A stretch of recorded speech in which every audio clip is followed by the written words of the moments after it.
Bien, el enunciado nos dice: los barriles de petróleo tienen forma cilíndrica y una capacidad de 160 litros.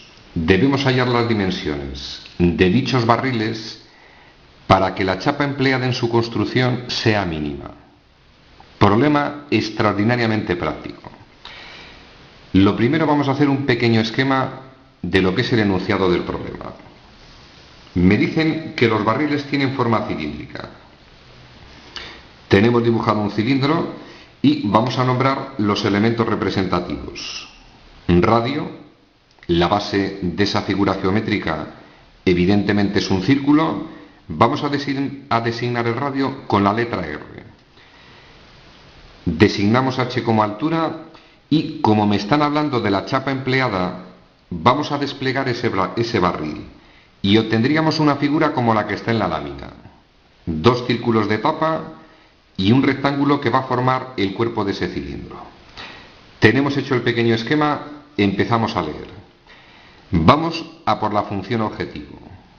Me la dice el enunciado con claridad. La chapa empleada tiene que ser mínima, es decir, la superficie o área de esta parte que estoy rayando tiene que ser mínima. Y la superficie, haciendo un pequeño análisis, en este caso va a ser igual dos tapas que son círculos. El área del círculo es pi r cuadrado, luego 2 pi r cuadrado. Y superficie o área de ese rectángulo, la base del rectángulo, que como va a estar alrededor de ese círculo, va a ser 2 pi r, que es la longitud de la circunferencia, multiplicado por la altura, que es h. 2 pi r multiplicado por h. La suma de los tres elementos, obtenemos la superficie o área de esa chapa que vamos a emplear para construir ese barril. Tenemos la función objetivo. Y que nadie empiece a ver fantasmas. ¿Dónde están las variables en esa expresión?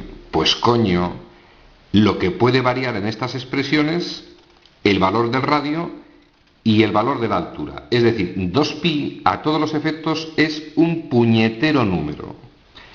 Tenemos la función objetivo con dos variables. Segundo paso, dentro de lo que es el proceso para optimizar. Posible restricción. Me la da el enunciado. Nos está diciendo que la capacidad, el volumen de esos barriles, 160 litros. Y el volumen, sabiendo que es un cilindro, volumen del cilindro, área de la base, que es un círculo, pi r cuadrado, multiplicado por la altura. Volumen 160 ha de ser igual a pi r cuadrado multiplicado por h. Tercer paso.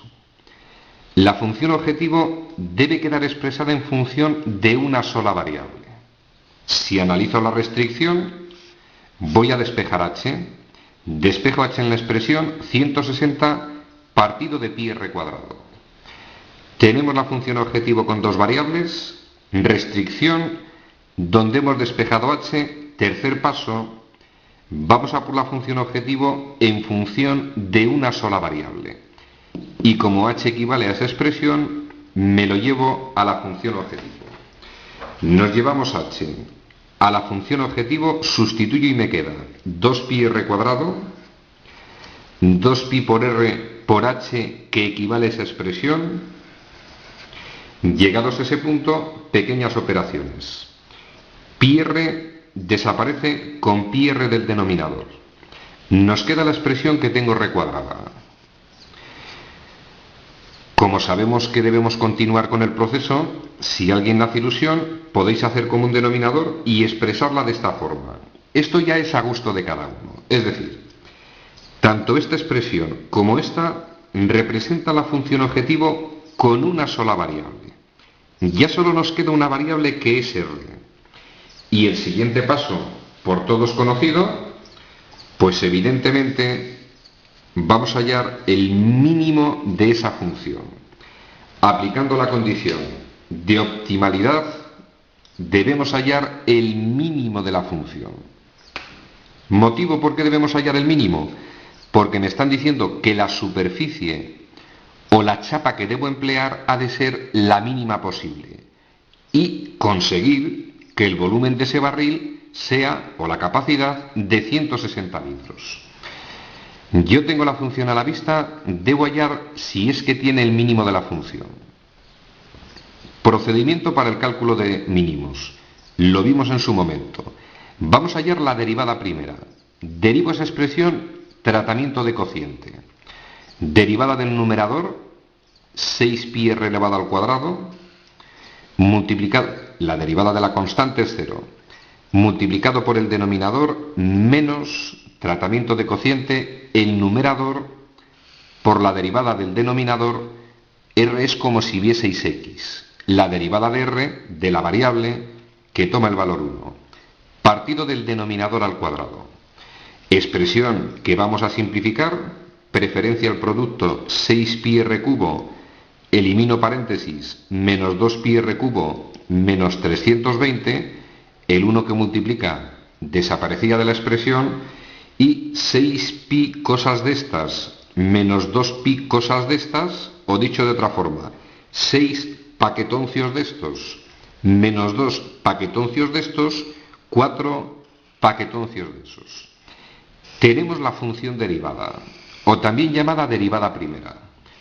Y como lo que pretendemos hallar es el mínimo de la función, recordemos, si una función tiene máximo o mínimo, la derivada primera tiene que valer 0. Para que esta expresión tome el valor 0, el numerador tiene que valer 0. Separo el numerador de la expresión, lo igualo a 0 y despejo r. Sencillo, 320. 4pi que pasa dividiendo. Raíz cúbica en los dos miembros, me queda que r es la raíz cúbica de 320 entre 4pi. 32 entre 4, 8, 80, partido de pi la raíz cúbica. Y a consideración de cada uno, podría extraer factores. 80 es 8 por 10, es decir, 2 a la 3 por 10, 2 a la 3 que sale, 2 por la raíz cúbica de 10 partido de pi. Nos vamos a la calculadora, yo no la tengo a mano, efectúo esa operación de forma aproximada. Y parece ser, repito, a partir de ahora es un tema de manejo de calculadora. Ese valor parece ser que está comprendido entre 5 y 6, como que vale 5 y pico. Vamos a situarnos donde r toma este valor, podéis expresarlo de esta otra forma, posible mínimo de la función. Para garantizar que es un mínimo, tenemos varios procedimientos matemáticos. Como tengo a mano la expresión analítica de la derivada primera, voy a hacerlo analizando el signo de la derivada primera. Recordemos, se representa ese valor que es posible máximo o mínimo en una recta. Lo tengo representado en la recta. Ejemplo de mínimo. Si la función por las proximidades de la izquierda pasa de ser decreciente a ser creciente, se trata de un mínimo de la función. En términos de derivada primera, si es decreciente, la derivada primera es negativa, porque la pendiente de cualquiera de las rectas tangentes por la izquierda tiene pendiente negativa. Si es creciente, las pendientes de las rectas tangentes son positivas. Si el signo de la derivada primera por la izquierda, como sospecho, es negativo, y por la derecha, como sospecho, es positivo, se trata de un mínimo de la función. Preparáis vuestra calculadora, dais valores próximos a ese valor por la izquierda, os lo lleváis a la derivada primera. Vais a ver que el signo de la derivada primera, para valores próximos a este valor, por las proximidades de su izquierda, van a salir de signo negativo. Tomáis un valor por las proximidades y por la derecha. Os lo lleváis a la función derivada. Analicéis el signo que queda, ya os garantizo que va a quedar positivo. Si pasa de ser negativa a positiva, lo que equivale a decir que pasa de ser decreciente a ser creciente, en ese punto garantizamos que la función tiene un mínimo. Conocido el mínimo de la función, en este caso el valor de r, Ya conocemos el radio de ese cilindro, cualquiera de las dos expresiones. Necesito conocer la altura, pero recordad, cuando expresamos la restricción, h es igual a 160 partido de pi r cuadrado. Conocido el valor de r, me lo traigo a la expresión y parece ser que queda que h es igual a esa expresión que aparece en la lámina. Se puede simplificar, no es el motivo de este vídeo el realizar este tipo de operaciones. Resumen al contenido del típico problema de optimizar siempre el mismo razonamiento. Pequeño esquema del enunciado del problema. Función objetivo. Me la da el enunciado. Si la chapa empleada tiene que ser mínima, la chapa empleada es una superficie, un área. Luego la función objetivo está en el área de la chapa empleada para formar ese barril. Tenemos la función objetivo. Pueden presentarse dos situaciones. En algún tipo de problemas queda expresada en función de una sola variable. Sencillo. Directamente vamos al paso 4. Si queda expresada en función de dos o más variables, mediante el estudio de posibles restricciones, vamos a conseguir que aparezca una sola variable. Llegados a la función objetivo, que contiene una sola variable, el problema ya es un problema de cálculo de máximos o mínimos, dependiendo de lo que nos pidan. Y vamos a recordar, para ver si una función tiene máximo o mínimo, condición que la derivada primera de esa función valga 0, pero esos son posibles máximos o mínimos. Una vez conocidos los valores que hacen valer 0 la derivada primera, debemos confirmar que son máximos o mínimos. Y conocemos varios métodos.